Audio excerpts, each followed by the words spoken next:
Hello everyone, welcome to Topper Bench. आज हम लोग क्वेश्चन आंसर्स देखेंगे रूबी ब्रिजेस का। ठीक है। रूबी ब्रिजेस पहला ही चैप्टर है और इसका स्टार्ट करते हैं हम लोग क्वेश्चन आंसर। और स्पेशल ये है कि इस वीडियो में आपको थिंक एंड आंसर और वैल्यूएट आंसर भी मिलेगा, जो बहुत सारे टीचर्स नहीं करवा रहे हैं। बच्चों को बहुत प्रॉब्लम हो रहा है, मुझे काफ़ी सारे मेल्स आए हैं और जिसमें ये रिक्वेस्ट किया गया था कि थिंक एंड आंसर और ये भी ज़रूर करवाएं, वैल्यूएट आंसर। तो मैं उसमें भी ये इंक्लूड किया हूँ इसमें वीडियो में। तो आप लोगों का प्यार है, आप लोगों का सपोर्ट है, इसलिए मैं आप लोगों के लिए ये स्पेशल वीडियो बना रहा हूँ और क्वेश्चन आंसर्स भी दे रहा हूँ इसका। तो आप लोगों से मैं उम्मीद करता हूँ कि आप लोग चैनल को सब्सक्राइब कीजिएगा और वीडियो को एक लाइक ज़रूर दीजिएगा। तो चलिए स्टार्ट करते हैं। हम लोग पहला क्वेश्चन लेते हैं। Where was Ruby born? Describe her family. Ruby was born on 8 September 1954 in Tylertown, Mississippi. ठीक है। Her family was an African American family. Africa के थे लेकिन अमेरिका में थे बसे हुए, इसीलिए बोला जा रहा है her family was an African American family and had limited means मतलब उन लोगों के पास पैसा बहुत कम था, गरीबी हालत में थे। Limited means her father who worked picking crops lost his job. उनके फादर जो है वो फार्म में क्रॉप्स पिकिंग का काम करते थे, फसल में कुछ काम करते थे, फसल उठाने का। वो अपना जॉब खो दिए थे, जॉब चला गया था। So Ruby and her family had to move to New Orleans, Louisiana. इसलिए उनको न्यू ऑर्लियंस, लुसियाना मूव करना पड़ा था। Ruby's father worked as a janitor and her mother did odd jobs to provide for Ruby and her siblings. तो Ruby के father अब वहाँ shift होकर के नए जगह में जैनिटर का काम करते थे। जैनिटर का मतलब कोई अपार्टमेंट का देखभाल करने वाला, ठीक है, सिक्योरिटी। और उनकी मदर जो है कोई भी ऑड काम कर लेती थी थोड़ा बहुत, अपने रूबी, अपने परिवार और रूबी का देखभाल के लिए, उनका खर्चा चलाने के लिए। नेक्स्ट क्वेश्चन है, what historic event happened in 1960 southern USA? क्या हिस्टोरिक इवेंट, क्या ऐसा ऐतिहासिक घटना हुआ था 1960 में साउदर्न यूएसए में? In 1960 the black children were allowed to attend school with white children in southern USA for the first time, and Ruby Bridges was one of those black children. तो historic event 1960 में ये हुआ था कि black children को, काले जो बच्चे थे उनको अलाउड किया गया था गोरे बच्चों के साथ स्कूल में साउदर्न यूएसए में पहली बार। और उसमें रूबी ब्रिजेस भी फर्स्ट टाइम उसमें से एक ब्लैक चिल्ड्रन थी जो अटेंड की स्कूल, फर्स्ट लड़की भी थी। नेक्स्ट क्वेश्चन है, who ordered federal marshals to walk with Ruby, why was it done? Federal marshals जो थे, जिनको जैसा बॉडीगार्ड की तरह भी देखा जा सकता है, फेडरल मार्शल्स जो थे, जो रूबी के साथ चल रहे थे साथ साथ, है ना, उनको किसने ऑर्डर दिया था रूबी के साथ रहने के लिए और उनकी रक्षा करने के लिए? और वाई वॉज इट डन, और ये क्यों किया गया था? अ फेडरल डिस्ट्रिक्ट जज, एक फेडरल डिस्ट्रिक्ट जज जो थे उन्होंने ऑर्डर दिया था।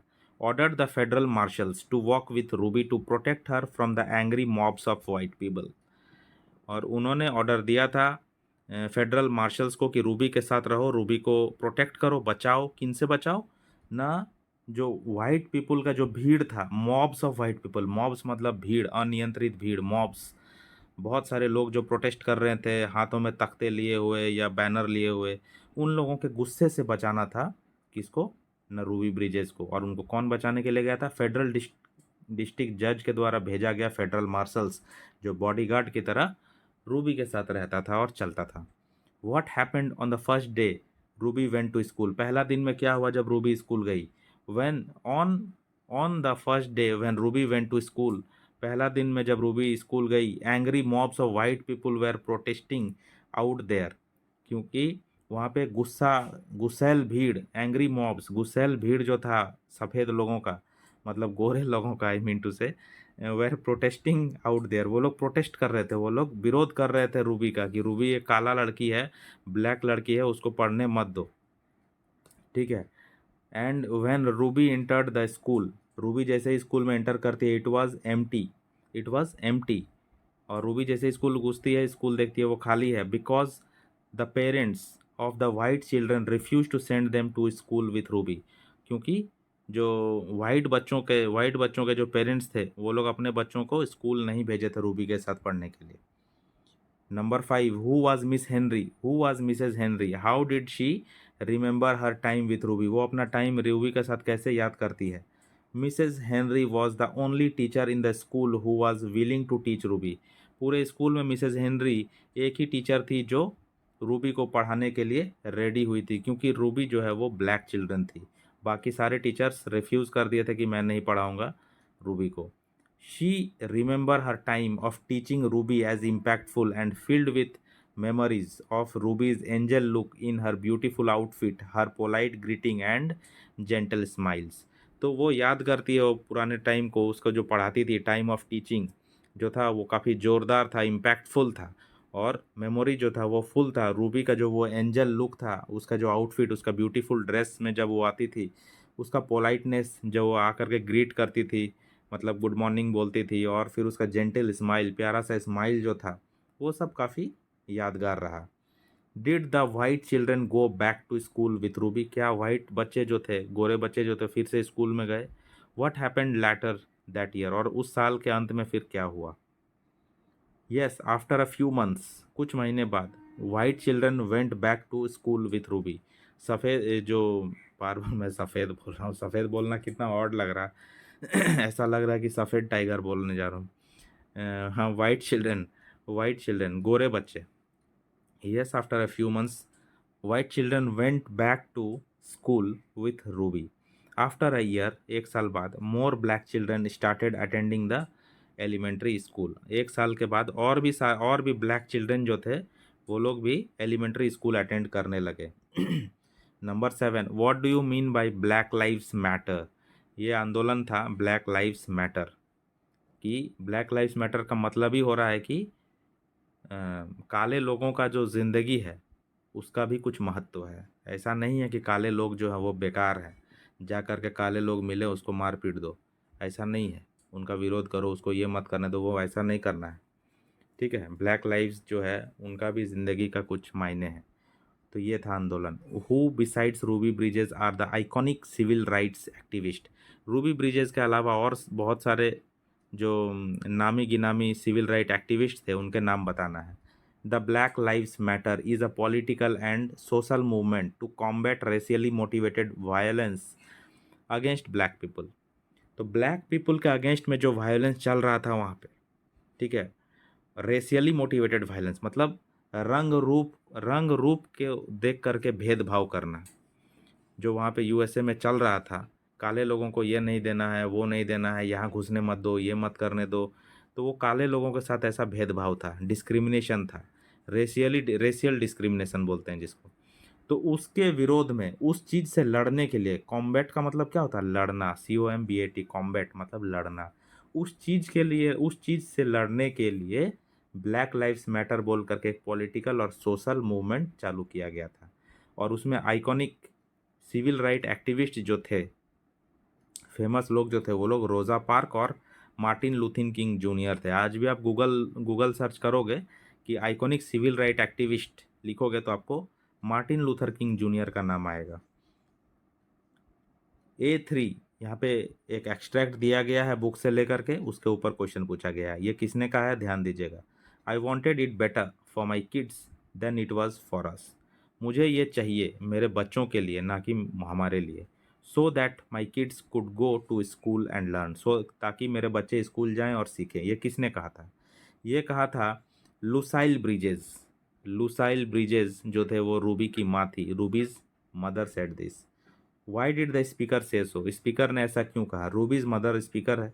रूबीज mother said so, Ruby's mother said so because she wanted her kids to go to school and learn, क्योंकि वो चाहती थी कि उसके बच्चे स्कूल जाए और पढ़े लिखे। What did the speaker want her kids? What did the speaker want her kids? उन स्पीकर जो है मतलब रूबी की माँ लुसाइल ब्रिजेस, वो अपने बच्चों के लिए क्या चाहती थी? तो वही आंसर होगा जो ऊपर में यहाँ पे लिखे। द स्पीकर मतलब रूबी का माँ wanted her kids to go to school and learn. Number 2 में भी एक एक्सट्रैक्ट है जो हम लोग पढ़ेंगे, ध्यान दीजिए। ये किसने कहा था, याद कीजिए चैप्टर अगर एक्सप्लेनेशन आपने देखा है तो। We pass it on to our children, हम लोग इस चीज़ को अपने बच्चों के ऊपर मतलब पास कर देते हैं। We owe it to our children to help them keep their clean start. हम लोगों को ये जिम्मेदारी लेना चाहिए कि हम अपने बच्चों का जो स्टार्टिंग है वो क्लीन रखें। उन लोगों को ये डिस्क्रिमिनेशन वाला चीज़ ना सिखाएं। ये किसने कहा था? Who said this? तो Ruby Bridges had said this. What is it? It क्या है यहाँ पे इन दिस लाइन? इट जो है वो in this line refers to racism and discrimination. Racism और डिस्क्रिमिनेशन का बात हो रहा है, रंगीय भेदभाव, भेदभाव जो हुआ है वहाँ। नंबर सी है, according to the speaker how can we help children keep their clean start. हम लोग बच्चों को कैसे मदद कर सकते हैं उनका जो स्टार्टिंग होता है उसको साफ रखने के लिए, मतलब उनके मन में ये जो रेशियल डिस्क्रिमिनेशन ये सब ना आए, ऐसा क्या कर सकते हैं हम लोग?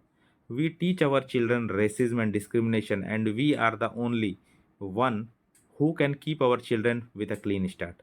हम ही लोग अपने बच्चों को रेसिज्म और डिस्क्रिमिनेशन सिखाते हैं, मतलब भेदभाव सिखाते हैं। हम लोग खुद ही बच्चों के सामने भेदभाव करते हैं, तो बच्चे हमको देख करके सीखते हैं। हम लोग खुद ही सिखाते हैं और हम ही लोग हैं जो अपने बच्चों को एक क्लीन स्टार्ट दे सकते हैं, उनको ये सब सीखने से बचा सकते हैं, इन सब चीज़ों से बचा सकते हैं। हम लोग कंट्रोल करेंगे तो वो लोग भी सीखेंगे वैसे ही। We should always stand against racism. हम लोगों को बल्कि ये जो रंगीय भेदभाव है, रंग के ऊपर भेदभाव करना है, स्किन के ऊपर, कलर के ऊपर भेदभाव करना है, लोगों के बनावट के ऊपर, लोगों के जो स्टेटस है इकोनॉमिक या फिर जो भी फाइनेंशियल अगर स्ट्रांग नहीं है तो उनको मजाक उड़ाया जाता है, तो ये सब जो डिस्क्रिमिनेशन किया जाता है हम लोगों को उसके विरोध में खड़ा होना चाहिए। तभी तो हमारे बच्चे हमको देखेंगे, छोटे बच्चे देखेंगे, छोटे भाई बहन देखेंगे और हमसे सीखेंगे कि डिस्क्रिमिनेशन और रेसिज्म नहीं करना चाहिए।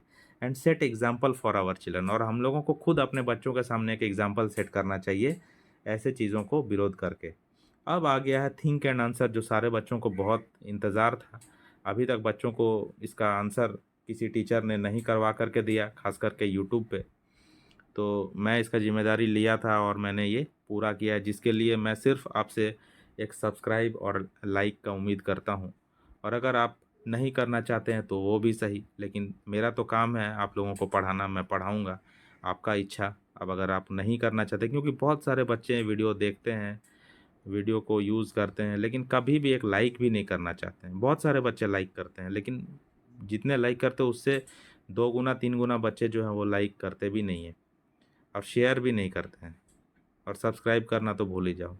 1000 बच्चे देखते हैं तो उसमें से 50-60 लोग सब्सक्राइब करते हैं, ये हाल है। तो प्लीज़ सब्सक्राइब कीजिए, क्योंकि उसके बिना और कुछ है भी नहीं जो आपसे मैं मांग सकता हूँ। आप लोग सब्सक्राइब कीजिए, मुझे बहुत खुशी होगा और आपके लिए मैं ऐसे ही हेल्पफुल कंटेंट लाता रहूँगा। Ruby was only 6 years old. पहला क्वेश्चन है, इसका आंसर मैं लिखवा रहा हूँ। क्वेश्चन आप बुक से देखेंगे, क्वेश्चन काफ़ी बड़ा है। Ruby was only 6 years old when she had to face an angry mob for months on her way to school. She was determined and not worried for the protest. वो determined थी, determined मतलब वो दृढ़ थी कि मुझे जाना है, और वो घबराई हुई नहीं थी प्रोटेस्ट से, मतलब जो बाहर में जो वो लोग चिल्ला रहे थे। She was very polite and diligent in her studies. वो बहुत पोलाइट थी, शांत थी और डिलीजेंट थी, मतलब बहुत केयर के साथ अपना पढ़ाई कर रही थी। For several months Ruby went to school despite, ये यहाँ पे डेस्पाइट है, DESPIT, despite the growing protest. Protest बढ़ रहा था लेकिन फिर भी वो स्कूल जा रही थी महीनों से। She sat in she sat in empty class, वो खाली क्लास में बैठती। And diligently studied under the care of her teacher Mrs Henry, और बहुत ही केयर के साथ मिसेज हेनरी उनके टीचर के साथ वो पढ़ाई करती थी खाली क्लास में बैठ के। उसके बाद क्वेश्चन नंबर 2 जो है थिंक एंड आंसर का, उसका आंसर मैं लिखवा रहा हूँ। Following steps can be taken to spread awareness and stop discrimination. ये सब क्वेश्चन जो है थिंक एंड आंसर का है, और इसमें आप खुद से भी कुछ ऐड कर सकते हैं, चाहिए तो कुछ माइनस भी कर सकते हैं इसमें, क्योंकि थिंक एंड आंसर और वैल्यूएट आंसर जो है वो टीचर्स इसलिए ही शायद नहीं करवाते हैं क्योंकि वो लोग समझते हैं कि बच्चे को ये खुद ही करना है। लेकिन बहुत सारे बच्चे ऐसे हैं जो खुद से नहीं कर पाते, उनको तकलीफ होता है, नहीं लिख पाते हैं, उनका थोड़ा वीक है राइटिंग पावर, इसीलिए मैं करवा देता हूँ ताकि बच्चों को हेल्प मिल पाए, कोई तो हो जो बच्चों को हेल्प करे। इट कैन बी, पहला पॉइंट है, it can be started from our own family. हमारे अपने फैमिली से ही ये स्टार्ट करना चाहिए। We should teach our children the values of equality and ill effects of racial discrimination. हम लोगों को अपने बच्चों को सिखाना चाहिए कि बराबरी क्या होता है, बराबरी इक्वलिटी होना चाहिए हर चीज़ में। इल इफेक्ट्स मतलब बुरे प्रभाव, इल इफेक्ट मतलब बुरा प्रभाव रेशियल डिस्क्रिमिनेशन का क्या हो सकता है, वो बच्चों को पहले से बताया जाना चाहिए अपने घर से ही। Each and every school should teach children about the ill effects of racial discrimination. सारे स्कूल में बच्चों को सिखाया जाना चाहिए रेशियल डिस्क्रिमिनेशन का कितना बड़ा दुष्प्रभाव है, कितना बुरा असर है इसका। Because children are the future of our society and country. क्योंकि यही बच्चे, यही चिल्ड्रन जो है, ये हमारे सोसाइटी और देश के भविष्य बनेंगे। तो इनको अच्छा सिखाएंगे तो भी आगे जा कर के अच्छा होगा। नेक्स्ट जो पॉइंट है इसका, everyone should stand against discrimination. हम सबको डिस्क्रिमिनेशन के विरोध में खड़ा होना चाहिए based on certain race, gender और कम्युनिटी। जो कि कोई जात पात मतलब जेंडर और कम्युनिटी में, ये सब में जो भेदभाव होता है उसके विरोध में खड़ा होना चाहिए। We should spread awareness among all by organising small programmes in our societies and schools against this social evils. हम लोगों को स्कूल्स, कॉलेज, सोसाइटीज़, हर जगह हम लोगों को छोटा छोटा प्रोग्राम ऑर्गेनाइज करना चाहिए ताकि लोगों को मैसेज मिल पाए प्रोग्राम के ज़रिए कि हम लोगों को ऐसा सोशल एविल्स मतलब डिस्क्रिमिनेशन, रेशियल डिस्क्रिमिनेशन, भेदभाव नहीं करना चाहिए। क्वेश्चन नंबर 3 जो आप बुक से देख लेंगे, उसका आंसर मैं करवा रहा हूँ थिंक एंड आंसर का। The Black Lives matter movement in USA has sparkled a change in the Indian society also, but the change is not in great manner. हाँ, भारत में भी इसका असर दिखा है, ब्लैक लाइव्स मैटर जो आंदोलन चला है, लेकिन उतना ज़्यादा असर नहीं दिखा। ये मेरा मानना है। आपको जैसा लगता है आप ये ऐड कर सकते हैं उसमें आंसर में।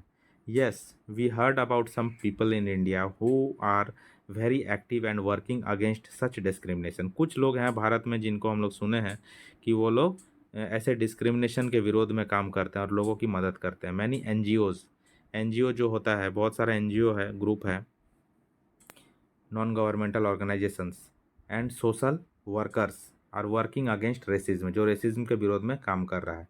Yes we need to rid our society, yes we need to rid our society of racial discrimination. हम लोगों को रेशियल डिस्क्रिमिनेशन से अपने सोसाइटी को छुटकारा दिलाना चाहिए। रीड मतलब छुटकारा दिलाना, RID। Because racial discrimination is the biggest hurdle in the development of a society and a country. क्योंकि रेशियल डिस्क्रिमिनेशन ही है जो हमारे सोसाइटी और हमारे देश को डेवलप करने से रोकता है, उसको बीच में हर्डल लाता है। Discrimination creates a rift and increases bitterness. Discrimination के वजह से लोगों में भेदभाव उत्पन्न होता है, आपस में जो मतभेद आ जाता है और लोगों के बीच में बिटरनेस, कड़वापन आ जाता है। The dissimilar ways of thinking, dressing and talking of others make people feel unsafe around them. लोगों के बारे में the dissimilar ways of thinking, अलग अलग तरह का सोचना, अलग अलग लोगों का ड्रेसिंग होना, अलग अलग तरह का बातें करना, दूसरों के बारे में बातें करना, जिसके वजह से बहुत सारे लोग जो है वो बाहर में अनसेफ फील करते हैं खुद को।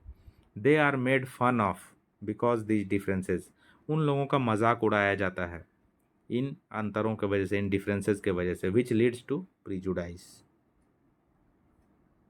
उसके बाद वैल्यूएट क्वेश्चन को आप बुक से देखेंगे और आंसर यहाँ पे आपको मिल जाएगा। Yes, racism continues to exist even today in various forms. Racism जो है वो अभी भी एग्जिस्ट करता है बहुत सारे फॉर्म्स में, अलग अलग तरीक़ों में। We are seeing different types of discriminations every day. हम लोग अलग अलग टाइप का डिस्क्रिमिनेशन देख रहे हैं हर एक दिन, like in our home, schools, colleges, offices etcetera etc, and we should stand against such social evils by the following. When we, पहला पॉइंट है, when we witness unjust treatment of people due to their race, caste or religion, we should try to help the suffering person by talking and listening to him. सबसे पहले तो जो person सफ़र कर रहा है, जिसको सताया जा रहा है, इसका डिस्क्रिमिनेशन किया जा रहा है, हम लोगों को चाहिए कि सबसे पहले उससे बातें करें, उसकी बातों को सुने और समझें कि उसको क्या तकलीफ़ हो रहा है, क्या वो लोग उसके साथ कर रहे हैं। पहला तो ये होता है।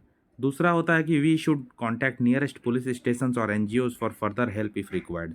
अगर ज़रूरत है तो पुलिस स्टेशन को हम लोग संपर्क करेंगे और NGO को भी बताएंगे। NGO भी हेल्प करने के लिए बहुत आगे आते हैं, बहुत जल्दी सुनते हैं। नॉन गवर्नमेंटल ऑर्गेनाइजेशंस है, ग्रुप्स है, उन लोगों को बताएं ताकि लोग आएँ आगे आकर के और इस चीज़ को सबके सामने लाए।